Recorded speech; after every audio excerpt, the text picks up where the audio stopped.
Have you ever seen someone try to destroy another person's self-worth, only for it to backfire in the most spectacular way imaginable? This isn't a fairy tale. This is the story of Emily Vance, a woman whose ex-husband turned their divorce into a public spectacle. He flaunted his new younger bride like a trophy, making sure Emily heard every detail of his supposed upgrade. He thought he had buried her in shame, but he made one critical mistake: he never realized who she truly was. What happens when the woman he threw away doesn't just get back on her feet, but rises so high that she ends up marrying the one man he could never hope to be? Stay tuned. Emily Vance once believed her life was a portrait of success. She was married to Michael Sterling, a charismatic and ambitious investment banker whose star was rapidly ascending at Morgan Stanley. They lived in a sleek, minimalist apartment in Tribeca with floor-to-ceiling windows that looked out over a city that felt like theirs to conquer. To their friends, to their families, and especially to Michael's snobbish parents, Gloria and Robert Sterling, they were the perfect couple. He the financial prodigy, she the brilliant architect who had put her own budding firm on hold to support his demanding career and curate their perfect life.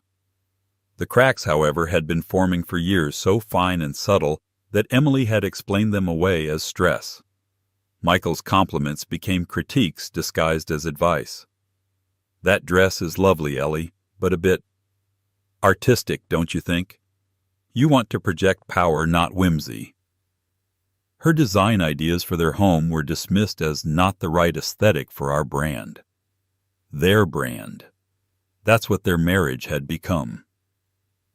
The end came not with a bang, but with the cold, sterile click of a closing laptop. Michael came home one Tuesday evening, his posture radiating a chilling calm. He didn't even take off his Tom Ford coat. "Emily, we need to talk," he said, standing by the door as if he were a visitor. She was sketching at their Marble Island, a new community art center she was designing pro bono. "Okay," she said, putting her pencil down. "Tough day at the office." "My life is about to change." Drastically, he announced, his voice devoid of warmth. "I've been seeing someone. Her name is Tiffany Chamberlain, and I'm leaving you for her." The words hung in the air, sharp and poisonous. Emily felt the blood drain from her face. Tiffany Chamberlain. The Instagram model, Michael. "She's 23. A smirk played on his lips. "She's 24, and she understands the kind of life I'm building. The visibility, the networking. She's an asset." He looked around the apartment she had so lovingly designed. "I'll be generous, of course. My lawyer will be in touch." The divorce was a public execution. Michael, it turned out, hadn't just been seeing Tiffany. He had been parading her around New York's elite social scene for months. Friends who had smiled at Emily at galas last month were now tagged in Instagram photos with Michael and Tiffany clinking champagne glasses on a yacht in the Hamptons. The captions were nauseating. New beginnings. Power couple. Upgrade. Michael made sure Emily saw every post. He didn't block her. He wanted her to watch. He wanted her to see Tiffany wearing a Cartier bracelet he'd once promised Emily for their 10th anniversary. He wanted her to see the glowing feature in a society magazine about Wall Street's hottest new couple, complete with a photo shoot in their apartment. The article painted Emily as a footnote, the starter wife who couldn't keep up with his meteoric rise. The worst part was the small, intimate betrayals. He weaponized their shared memories against her. He took Tiffany to Per Se, the restaurant where he had proposed to Emily, and posted a photo of their hands intertwined on the table, Tiffany sporting a new, impossibly large diamond. The caption read, "Finally getting it right." His parents, Gloria and Robert, were equally cruel. Gloria called Emily once not to offer condolences, but to twist the knife. "Well, Emily, dear," she'd said, her voice dripping with false sympathy, "Michael just needs someone who shines a bit brighter. Tiffany is just so vibrant, you know. She has over 2 million followers. It's wonderful for his business." Emily moved out of the Tribeca apartment and into a small third-floor walk-up in the West Village. The silence of the small space was deafening, broken only by the city sounds outside and the frantic supportive calls from her best friend Chloe. "He's a monster, Emily. A narcissistic, soulless monster," Chloe would rage through the phone. "You are a prize, and he was too stupid to see it." But Emily didn't feel like a prize. She felt discarded. Michael's campaign of humiliation was working. She started avoiding their old haunts, stopped checking her social media, and shrank into herself. He had taken her love, her home, her confidence, and her future and replaced it all with a bright, shiny younger model, ensuring the whole world watched as he did it. He wasn't just breaking up with her. He was trying to erase her, to paint her as the drab black and white photo before his new life in vibrant technicolor. And for a long time, sitting alone in her tiny apartment surrounded by moving boxes she had no energy to unpack, Emily started to believe him. The first few months post-divorce were a gray fog. Emily felt like a ghost haunting the edges of a life that was no longer hers. Every corner of New York seemed to hold a memory of Michael, a shared laugh in a coffee shop, a stolen kiss under a street lamp in Central Park, a celebratory dinner in a now forbidden restaurant. His digital ghost was even more relentless. Friends with well-meaning but clumsy intentions would bring him up. "Did you see Michael and Tiffany are in Aspen?" Or "I can't believe he bought her that Birkin bag." Each mention was a fresh stab. Chloe, a fiery art gallery curator with zero tolerance for nonsense, became Emily's gatekeeper. "Listen up," Chloe declared one evening, snatching a pint of ice cream from Emily's hands and replacing it with a glass of wine. "The pity party is officially over. We are not letting that slick-haired, soulless Ken doll win. Your name is Emily Vance. You were a rising star at Columbia's School of Architecture before you decided to project manage his ego. It's time to get back to you." Chloe was right. Michael had convinced her that his world was the world, that success was measured in stock prices, gala invitations, and the reflective shine of a new Rolex. He had made her feel small, artistic, and impractical. But in the quiet of her new apartment, away from his judgment, Emily slowly began to find herself again.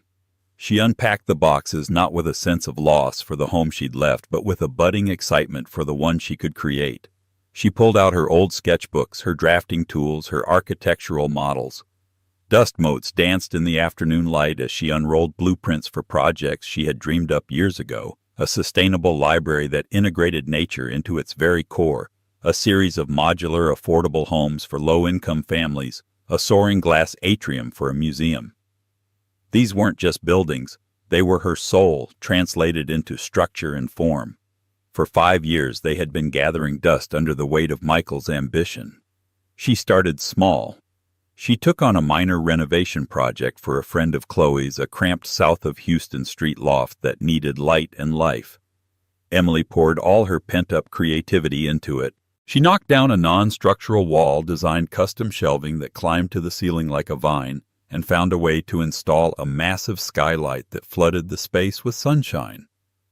The result was transformative.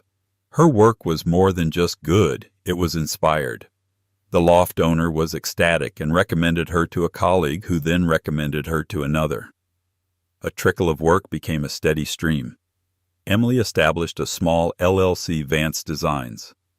She built a simple, elegant website showcasing her work, her philosophy clear in every line. "We don't just build spaces.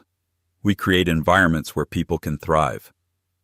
One evening, while working late on a set of blueprints, her phone buzzed with a notification. Against her better judgment, she glanced at it. It was a tag from a distant cousin. The photo was of Michael and Tiffany beaming on the cover of Modern Engagements magazine.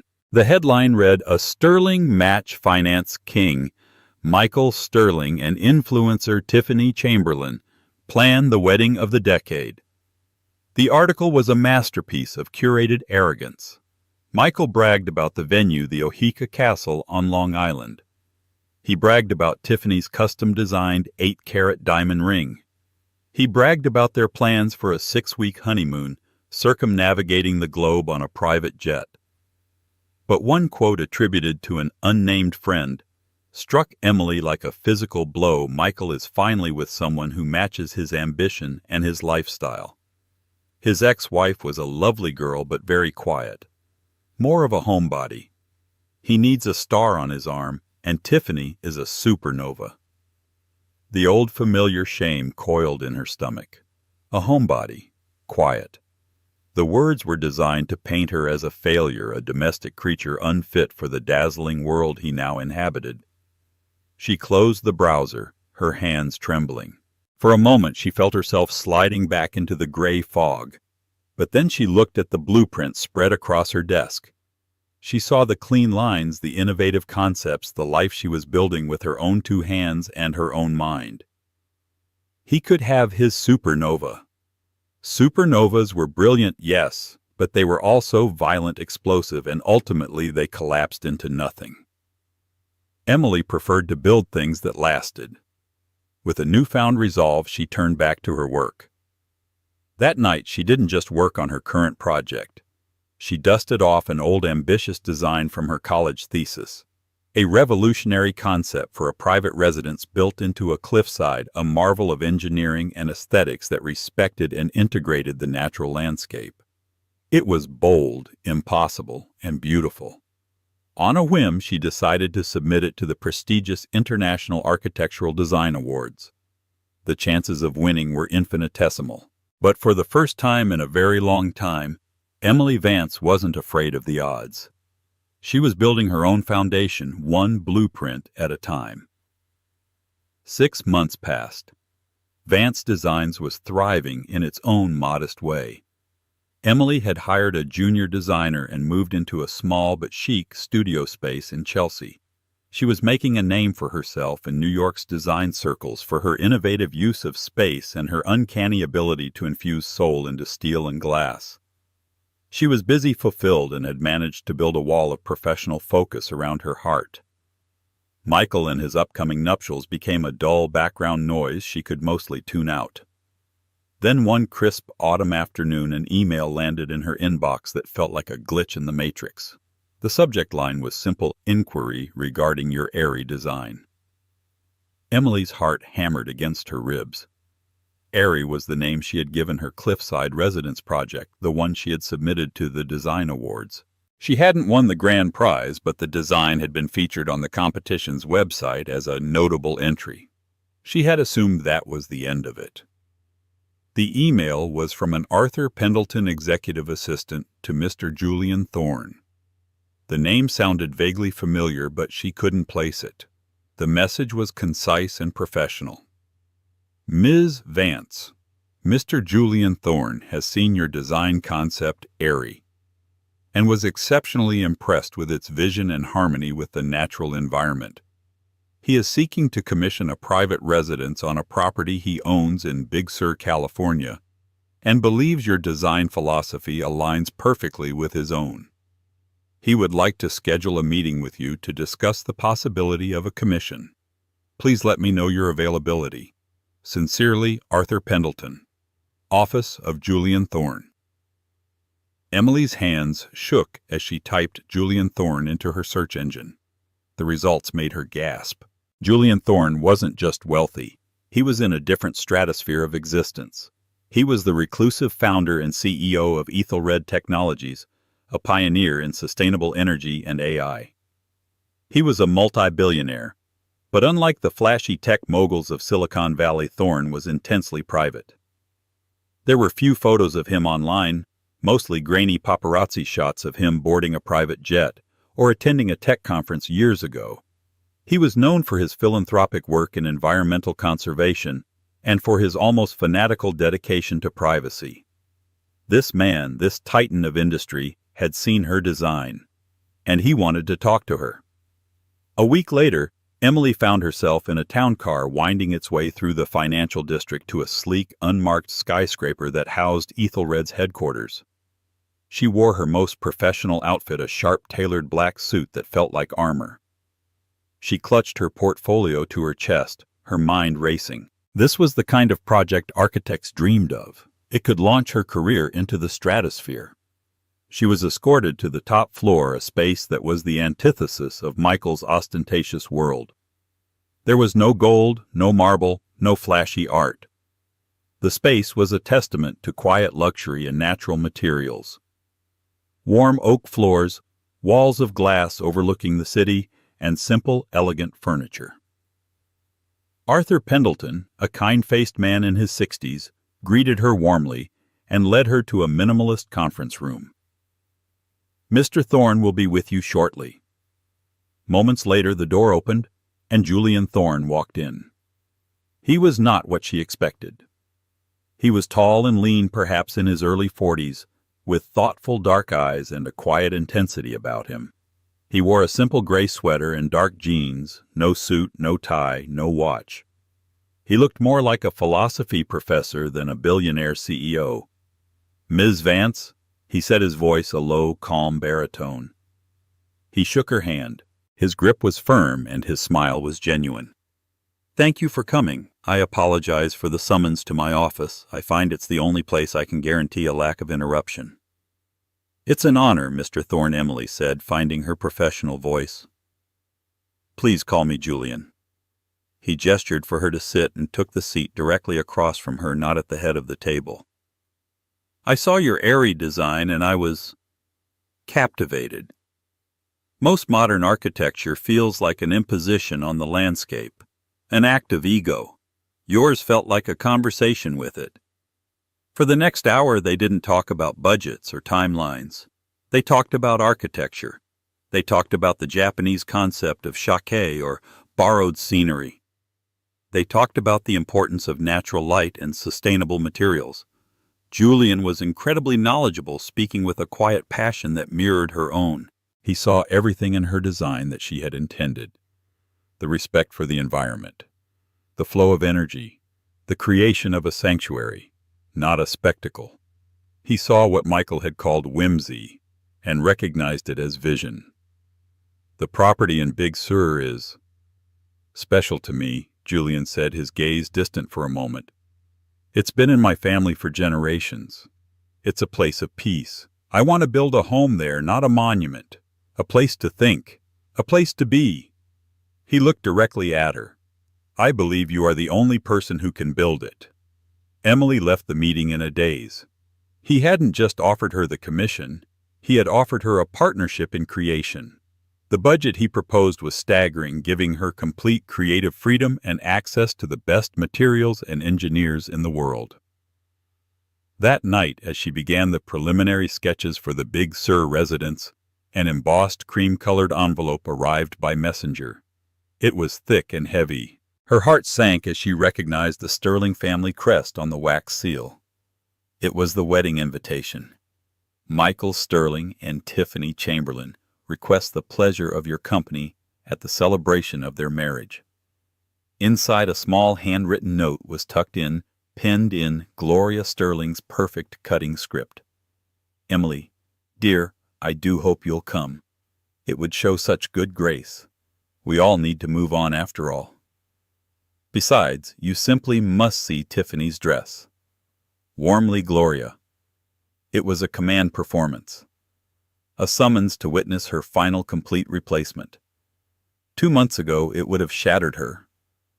But tonight, as Emily pinned the invitation to her corkboard, she felt a strange sense of calm.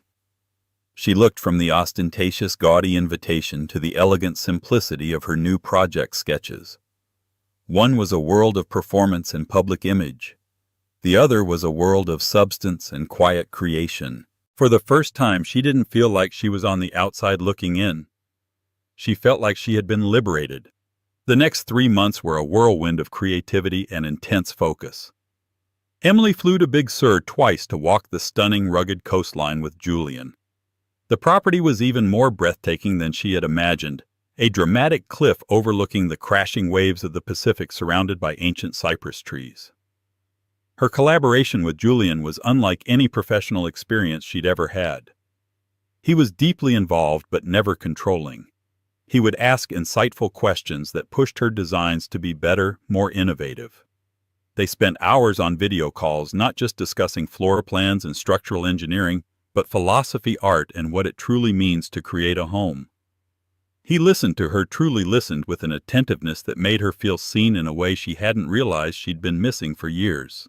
During one late-night call while they were debating the specific type of reclaimed timber to use, Emily found herself laughing freely at a dry joke he made. She paused, surprised by the sound. When was the last time she had laughed like that? "Is everything all right?" Julian asked, a flicker of concern in his eyes. "Yes," she said, a genuine smile gracing her lips. "Everything is perfect. I'm enjoying this. The work. The process. It's reminding me of why I fell in love with architecture in the first place." "Good," he said, his own smile soft and genuine.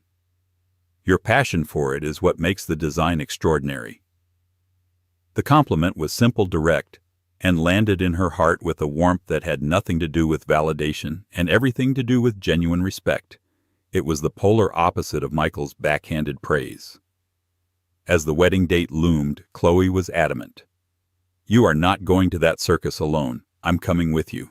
We'll be fabulous unbothered, and we will leave the second anyone says anything stupid, which will probably be within the first 5 minutes." Emily agreed. She knew she had to go. Not showing up would be seen as weakness, as proof that she was too broken to face them. Showing up composed and confident was the only way to truly close that chapter. She bought a dress, a stunning midnight blue silk gown, that was elegant, understated, and fit her perfectly. It wasn't flashy or revealing. It spoke of quiet confidence, the very quality Gloria Sterling had once dismissed. The wedding at Oheka Castle was exactly the spectacle Emily had expected. It was a hurricane of white roses, ice sculptures, and shimmering gold accents. Tiffany, in a massive jewel-encrusted dress, looked less like a bride and more like a pageant winner. Michael was in his element, preening in his custom tuxedo, greeting guests with an owner's pride as if he had personally invented marriage. He spotted Emily and Chloe across the ballroom and made a beeline for them, Tiffany in tow like a prize show dog. "Emily, I'm so glad you could make it," he said, his voice booming with false magnanimity. "It means so much that there are no hard feelings." He wrapped his arm possessively around Tiffany's tiny waist. "Have you met my wife, Tiffany?" "We haven't been formally introduced," Emily said, her voice even and calm. She met Tiffany's gaze. The younger woman looked slightly nervous up close, her smile a little too bright. "Congratulations." The ceremony was beautiful. "Thank you," Tiffany gushed. "Isn't this place just a dream? Michael planned everything. He's just so capable." "The best or nothing, right?" Ellie Michael said, using the old condescending pet name. "Speaking of, I heard you're doing some small renovation projects now. That's great. Good for you for keeping busy." The jab was meant to sting, to remind her of her smallness in his grand world. Chloe's hand tightened on Emily's arm, ready to intervene, but Emily was unshaken. "I am keeping busy," Emily replied smoothly, a serene smile on her face. "My firm is doing very well, thank you." Before Michael could press further, Gloria Sterling descended upon them.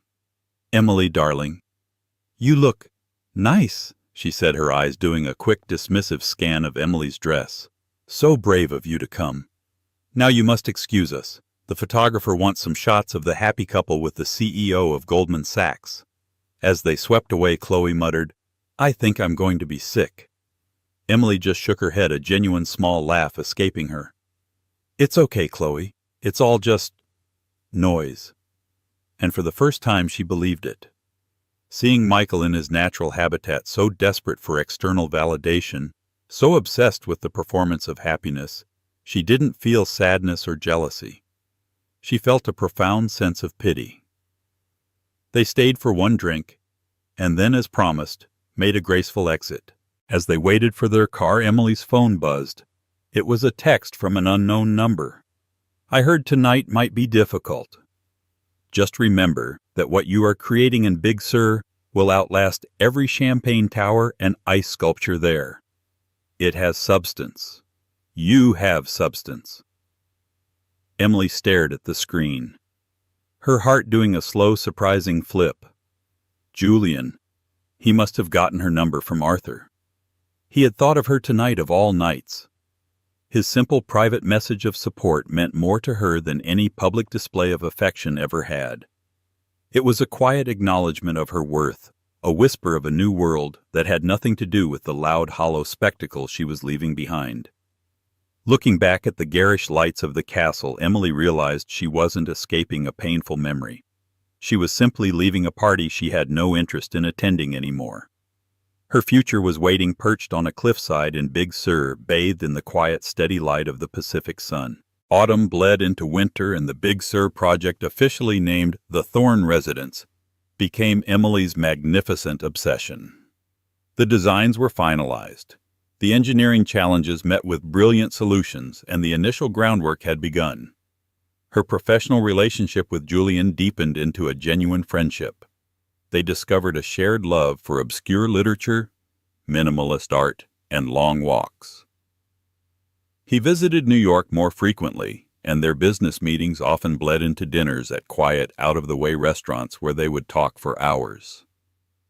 Emily found herself drawn to his calm, insightful nature. He never bragged about his wealth or success. Instead, he spoke about his responsibilities, his desire to leave a positive impact on the world, and his genuine curiosity about her perspective. With him, she felt not like an accessory, but an equal. The attraction between them was a palpable, unspoken current growing stronger with each meeting. It was slow, respectful, and utterly real. Meanwhile, Michael and Tiffany Sterling were on a relentless PR tour of their own marriage. Their social media was a fire hose of curated bliss, skiing in Gstaad, shopping on the Avenue Montaigne in Paris, sunbathing in the Maldives. Michael was frequently quoted in financial columns, and he always found a way to mention his stunning and supportive wife, Tiffany. He was building his brand, and his marriage was the cornerstone. The collision of these two worlds was inevitable. It happened at the annual Metropolitan Museum of Art Conservation Gala, the undisputed pinnacle of New York's philanthropic scene. It was the one event Julian attended every year, as he was the primary benefactor. This year he had asked Emily to be his guest. "As the architect of my most important project, it's only fitting you be there," he'd said, though the look in his eyes suggested a deeper meaning. Emily accepted, her heart fluttering with a mixture of excitement and trepidation. She knew Michael and Tiffany would be there. It would be their first public encounter since the wedding. When Julian arrived at her apartment to pick her up, she was momentarily breathless. He was in a perfectly tailored tuxedo, looking impossibly handsome and sophisticated. But it was his smile, warm and meant only for her, that made her feel truly beautiful. "Emily," he said, his voice soft with admiration. "You look exquisite." She was wearing a deep emerald green gown, a color that brought out the light in her eyes. It was a classic, elegant design by a lesser-known designer she admired. It was a dress that whispered confidence. It didn't scream for attention. Their arrival at the Met was quiet and understated. Julian, valuing his privacy, used a discreet entrance, bypassing the main crush of paparazzi on the red carpet. Inside, however, they were instantly the center of a very powerful universe. Captains of industry, famed artists, and old-money philanthropists greeted Julian with deference and warmth, and they all looked at Emily with intense curiosity. Julian introduced her simply and with evident pride. "This is Emily Vance, a brilliant architect."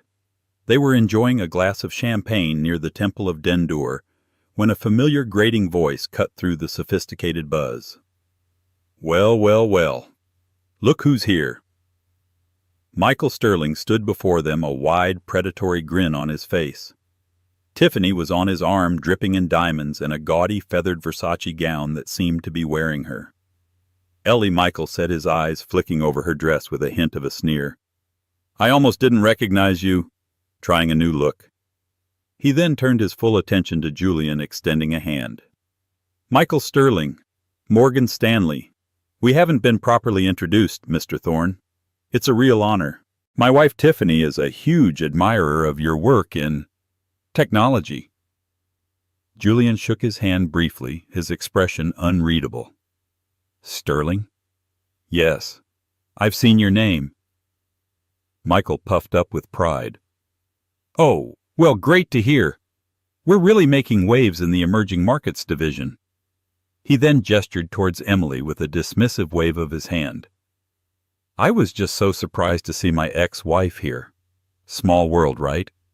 She's more of the quiet, stay-at-home type. I've been trying to encourage her to get out more since our split. The condescension was thick enough to cut with a knife. He was painting a picture for Julian. This is my cast-off, a simple girl you found who is out of her depth. He was trying to establish dominance to reclaim Emily as a character in his story. Emily felt a flush of anger, but before she could speak, Julian moved slightly, placing a subtle protective hand on the small of her back. The gesture was both intimate and commanding. I believe you're mistaken, Mr. Sterling, Julian said, his voice calm but laced with steel. Ms. Vance is not the stay-at-home type. She is in fact the creative visionary behind my new residence in Big Sur. It's the most ambitious private architectural project in North America right now. A stunned silence fell over their small group. Michael's jaw went slack. He knew the rumors of the mysterious Thorne residence. It was the talk of the financial and architectural worlds, a project with a seemingly unlimited budget shrouded in secrecy. To be the architect on that project wasn't just a job, it was a career-defining coronation. Julian wasn't finished. He looked at Emily, his expression softening into one of genuine affection. And she is not here because I am encouraging her to get out more. She is here as my partner. He didn't need to say more. The word partner hung in the air, electric and definitive. It was a quiet checkmate. In one calm, devastating statement, Julian had not only annihilated Michael's narrative, but had elevated Emily to a level of prestige Michael could only dream of. Michael's face, which had been a mask of smug superiority, crumbled. He stared at Emily as if seeing her for the first time not as his mousy ex-wife, but as the architect of the legendary Thorne residence, and the partner of the man everyone in this room revered. He saw the beautiful, confident woman in the emerald dress, and for the first time a flicker of horrified realization crossed his face. He hadn't just discarded her, he had misjudged her value on a catastrophic scale. Tiffany, sensing the sudden dramatic shift in power, looked confused. The Thorne residence weight is that the one Architectural Digest is calling the eighth wonder of the modern world. Julian smiled down at Emily, ignoring Tiffany completely. Shall we go find our table? He murmured for her ears only. As he guided her away, leaving Michael and Tiffany standing there in stunned, humiliated silence, Emily felt a profound sense of release. It wasn't the thrill of revenge. It was the quiet, powerful joy of being seen, respected, and valued for exactly who she was. The king had been toppled not by a loud declaration of war, but by the simple, undeniable truth. The aftermath of the Met Gala was a silent, deadly shockwave that radiated through Michael Sterling's carefully constructed world. The news of Emily Vance, visionary architect of the Thorne residence, and Julian Thorne's new partner spread through New York's elite circles like wildfire.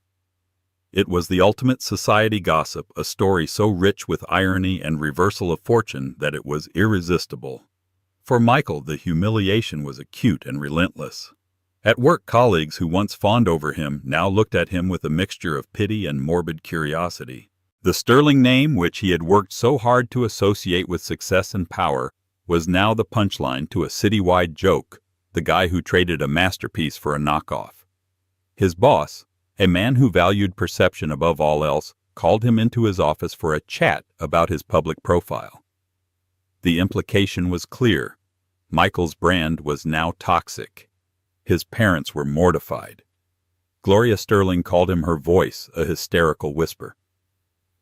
Michael, what have you done? Everyone is talking. The Vanderbilts, the Rockefellers. They're all asking about Emily. They think we're fools, that we cast out a diamond and kept the zirconia. But the most significant damage was happening within the walls of his own Tribeca apartment. The foundation of his marriage to Tiffany, built as it was on the shallow bedrock of status and image, began to crumble immediately. Tiffany's identity was intrinsically linked to being the ultimate upgrade. She had won the prize. The Met Gala shattered that illusion. She had been publicly revealed not as the winner but as the consolation prize. The man she married, whom she believed to be a titan, had been effortlessly dwarfed and dismissed by a true giant. "How could you not tell me who she was working for?" she shrieked at him the night of the gala, her feathered dress now looking ridiculous in their sterile living room. "You made me look like an idiot. You stood there bragging about your job while she's literally building a landmark with Julian Thorne. How was I supposed to know?" Michael shot back, his frustration boiling over. "She was designing closets and loft renovations. It doesn't make any sense." "No, what doesn't make sense is you," Tiffany retorted, her perfectly made-up face contorted with fury. "You told me she was a nobody, a quiet, boring little homebody. But she's the one at the table with the billionaires, and I'm the one you're dragging around like a handbag." Their arguments became a daily occurrence. Tiffany's admiration for Michael, which had always been tied to his perceived power and status, evaporated. She now saw him through the world's new eyes as the man who had fumbled the ultimate prize. She grew resentful, her posts on social media becoming less about their #couple goals and more about her solo shopping sprees and spa days. The we of their brand was dissolving into a very bitter me. Michael in turn began to look at Tiffany and see not a supernova, but a black hole of expense and superficiality. He saw the endless bills for clothes bags and treatments. He heard the vapid conversations about influencers and brand deals. He compared her obsession with selfies and follower counts to his memory of Emily sketching quietly at their island, lost in a world of creation and ideas. The ghost of Emily haunted him. He started to remember things he had long since buried: the intelligence in her eyes when she talked about her designs, her quiet strength, the way she could create warmth and beauty out of nothing. He had called it whimsy, dismissed it as impractical. Now he saw it for what it was. Genius. A genius he had thrown away because it didn't fit into the narrow, boring box he had labeled success. He became obsessed. He scoured the internet for articles about Emily and the Thorne residence. He saw the accolades, the praise from the world's most respected architectural critics. He saw photographs of her and Julian, candid shots of them laughing on the Big Sur site, looking at each other with an easy intimacy that he and Tiffany had never once managed to fake for the camera. The final nail in the coffin of his marriage came a few months later. A deal Michael had been counting on at work, a major stepping stone to a promotion, fell through. He later found out through a colleague that the primary investor had pulled out after a private dinner with Julian Thorne, where Thorne had casually mentioned that any associate of Michael Sterling's was, in his opinion, a man of questionable judgment. Julian never had to say why. He didn't have to lift a finger in anger. His quiet disapproval was a more effective weapon than any overt act of revenge. That night, Michael came home to find Tiffany's closets empty. A single perfectly manicured note was left on the marble island next to a copy of the latest issue of Vanity Fair. On the cover was Emily Vance standing in front of a breathtaking photo of the half-finished Big Sur house under the headline, "The Architect of the Future." How Emily Vance is redefining American design. Tiffany's note was short. "I'm going to my mother's in Palm Beach. My lawyer will be in touch." Michael Sterling stood alone in the silent, empty apartment that Emily had once filled with life. He was a king in a kingdom of one. He had bragged to the world about his beautiful bride and his perfect life, and now he had lost it all. Not because Emily had sought revenge, but because she had simply moved on and embraced her own worth, a worth so immense that its light had cast his entire world into shadow. The silence wasn't peaceful. It was the sound of his own spectacular failure. 2 years later, the Thorne residence was complete. It wasn't just a house, it was a masterpiece. Cantilevered over the Pacific, it seemed to float between sea and sky, a perfect fusion of natural materials and futuristic design. The home was featured in every major architectural publication worldwide, winning Emily the prestigious Pritzker Architecture Prize, the highest honor in her field. Vance Designs was now an internationally sought-after firm with a long wait list of discerning clients. But Emily's greatest triumph was not professional. It was personal, quiet, and deeply profound. Her relationship with Julian had blossomed into a deep and abiding love. They were partners in every sense of the word. He celebrated her successes as if they were his own, and provided a steady grounding presence that allowed her creative spirit to soar. She in turn brought warmth, laughter, and a new perspective into his structured private world. Their wedding was the antithesis of Michael and Tiffany's ostentatious affair. They were married on the terrace of the completed Big Sur home as the sun set over the Pacific. There were only 30 guests, close family, and their truest friends, including a beaming Chloe as the maid of honor. Emily designed her own dress, a simple flowing silk gown that was as elegant and timeless as her architecture.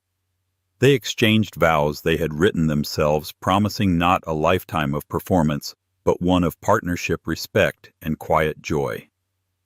There was no society photographer, no magazine deal. The only announcement was a simple post on the Vance Designs website a week later, with a single photo, their hands now adorned with simple wedding bands clasped together against the backdrop of the ocean. Emily rarely thought of Michael anymore. He was a figure from a past life, a lesson learned. She had heard through the grapevine that his divorce from Tiffany had been messy and expensive. He had lost his promotion at Morgan Stanley and eventually took a lesser position at a smaller, less prestigious firm in Chicago, effectively exiled from the New York financial world he had once worshipped. His star had not just faded, it had been extinguished. On occasion she would feel a fleeting sense of pity for him, for a man so blinded by ego that he couldn't see the real value in anything, including himself. One evening, Emily and Julian were sitting by the outdoor fire pit at their home, a gentle breeze coming off the ocean. She was leaning against his shoulder, sketching in her notebook not for a client, but for pleasure. She was designing a small free community library for the nearby town of Carmel. "What are you creating now?" Julian asked, his voice a soft rumble against her ear. "Something small," she said, smiling. "Something for people to share." He kissed the top of her head. "My brilliant wife. You build worlds, Emily, whether they're out of glass and steel on a cliffside or out of paper and ink for a small town." In that moment, Emily felt a sense of peace so complete it felt like coming home. Her triumph was not that she had married a billionaire. That was simply a beautiful consequence of finding a man who saw her. Her real victory was that she had rebuilt her life on her own terms, according to her own blueprint. Michael had tried to tear her down and brag about the rubble, but he had failed to understand a fundamental principle of architecture: a strong foundation can withstand any storm. And from the ashes of her old life, Emily Vance had not just built a house. She had built an empire of her own happiness. Life at Big Sur settled into a rhythm of breathtaking beauty and profound peace. For Emily, the past was no longer a shadow that followed her, but a closed book on a distant shelf gathering dust. Her days were filled with light, both literal and metaphorical. She and Julian had founded the Thorne Vance Foundation, a philanthropic venture dedicated to funding sustainable architecture and protecting natural landscapes worldwide. Emily poured her soul into it, scouting projects, mentoring young architects, and using her platform to champion a new generation of design that was both beautiful and responsible. Her marriage was a sanctuary. With Julian, she discovered the quiet power of a partnership built on mutual intellectual curiosity and unwavering emotional support. Their love wasn't a spectacle for public consumption. It was 1,000 small private moments, debating a book over breakfast, hiking the cypress trails behind their home. In comfortable silence, his hand finding hers as they watched the fog roll in from the Pacific. She was happy in a way so complete and foundational that the brittle, performative life she'd led with Michael seemed like a story about someone else entirely. The echo from that old life arrived on a Tuesday afternoon, carried on the agitated voice of her best friend. "Emily, are you sitting down?" Chloe asked, her tone stripped of its usual sarcastic levity. Emily was in her studio, the glass walls offering an uninterrupted view of the ocean. She put down her charcoal pencil. "I am now, Chloe. What's wrong?" You sound rattled. There was a hesitant pause. He found me, Chloe said, her voice low. Michael. He's here, in New York. He reached out to the gallery, said it was a matter of life and death. I met him.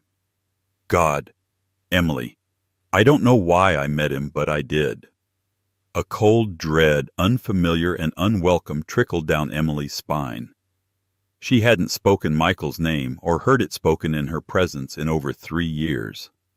What did he want? To talk about you, Chloe said, her voice laced with a mixture of disgust and a strange, unsettling pity. Emily, he's a wreck, a complete and utter disaster. He looks 10 years older. His suit was cheap, it was fraying at the cuffs. He's lost everything. The job in Chicago didn't last. He apparently made a series of terrible high-risk investments trying to make a big comeback and got wiped out. The Sterlings cut him off completely after the second divorce. He's been living in some rundown apartment in Queens selling insurance or something equally grim. Emily remained silent, her mind struggling to process the image.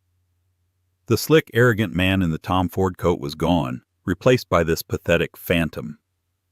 He sat there in a coffee shop in south of Houston Street.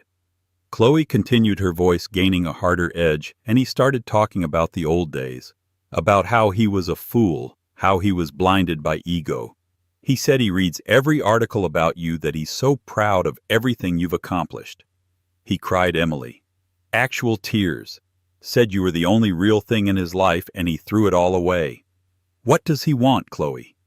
Emily repeated, her voice firm, cutting through the emotional preamble. There it was. The real reason. He didn't ask for money. Chloe admitted. He's too proud, or maybe just too manipulative for that. He wants a recommendation, a second chance.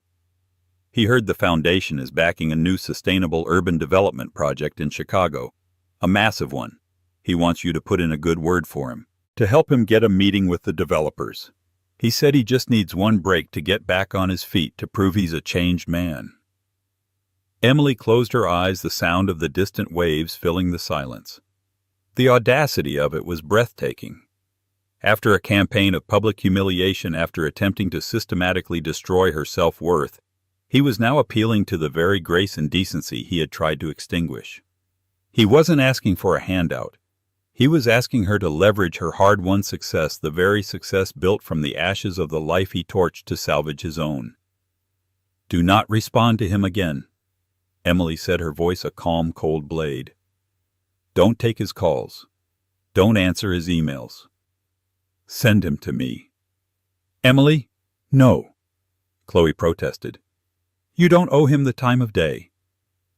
Let me just tell him to get lost. He won't stop until he hears it from me, Emily stated with certainty. He's banking on the idea that I'm still the same woman he can manipulate. I need to close the door myself. For good. That evening she told Julian everything. He listened patiently, his dark eyes watching her, gauging her reaction. When she finished, he didn't offer advice. He simply asked, What does your heart tell you to do? My heart tells me he's a black hole, and getting too close means getting pulled in, she said honestly. But there's this stupid, nagging voice that feels a sliver of pity for the man he's become.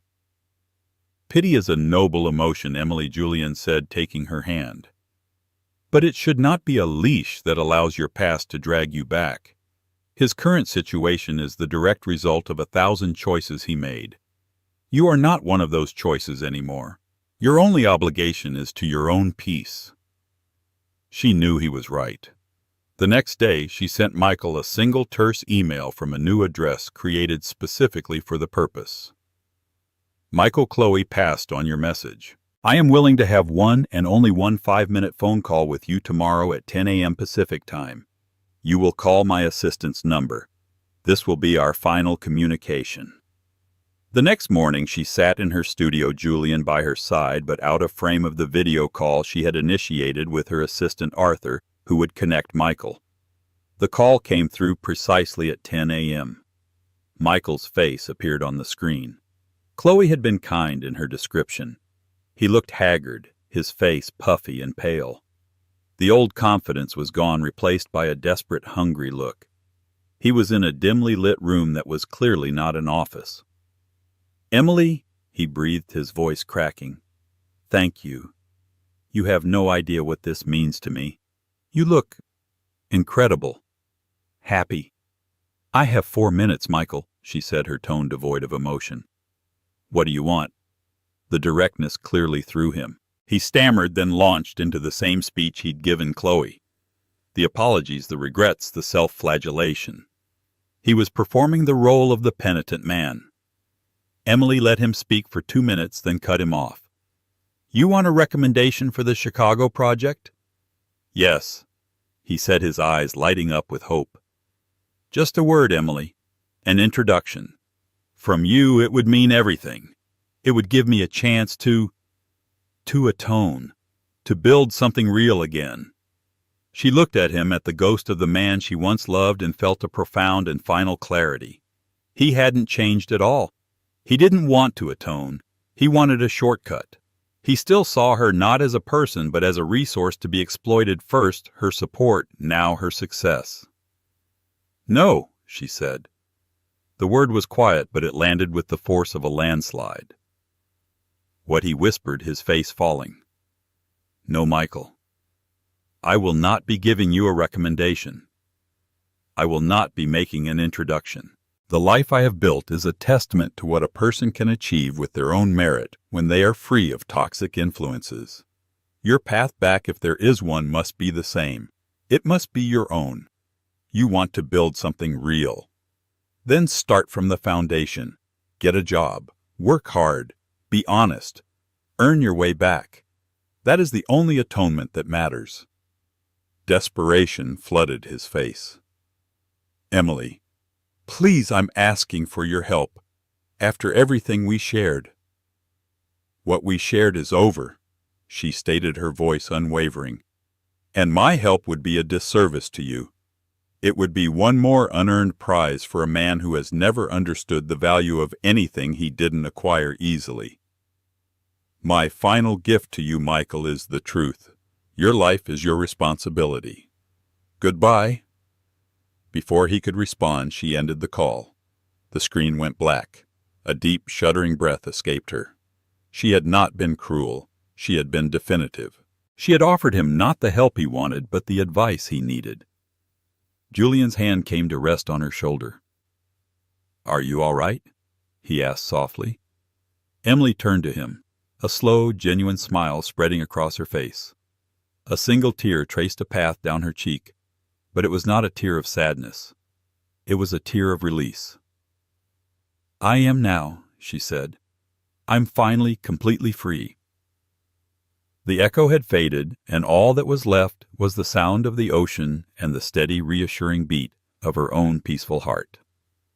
And so Emily's story isn't one of revenge. It's a powerful testament to the fact that the greatest success is living well and true to yourself. Michael Sterling thought worth was measured by public opinion, by the flashiness of a new partner. But Emily proved that true value is intrinsic. It's in your talent, your passion, your integrity. While he was busy writing captions, she was busy building a legacy. In the end, he became a forgotten footnote in her incredible story. What do you think is the most powerful form of comeback? Is it loud and vengeful, or is it the quiet, undeniable success that speaks for itself? Let us know your thoughts in the comments below. If Emily's journey from heartbreak to triumph inspired you, please give this video a thumbs up. Share it with someone who needs to hear it, and make sure you subscribe to our channel for more real-life stories of empowerment and unexpected victory. Thank you for watching.